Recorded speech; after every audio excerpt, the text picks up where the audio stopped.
রাজধানীর মিরপুর ১ এলাকায় ষষ্ঠ রমজান উপলক্ষে ৩০০ পথচারীর মাঝে ইফতার সামগ্রী বিতরণ করেছেন মহানগর যুবদলের সদস্য সচিব সাজ্জাদুল মিরাজ। পহেলা রমজান থেকে এই ইফতার বিতরণ অনুষ্ঠান চলমান রয়েছে, চলবে রোজার শেষ দিন পর্যন্ত। মঙ্গলবার বিকালে তার নিজস্ব কার্যালয়ের সামনে এই কর্মসূচি বরাবরের মতো আয়োজন করা হয়। আয়োজকরা জানান, রোজাদার, পথচারী ও শ্রমজীবী মানুষের কথা বিবেচনা করে এই উদ্যোগ নেওয়া হয়েছে।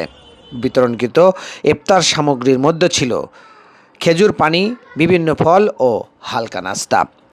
এ সময় সাজ্জাদুল মিরাজ বলেন, রমজান আত্মশুদ্ধি ও সহমর্মিতার মাস।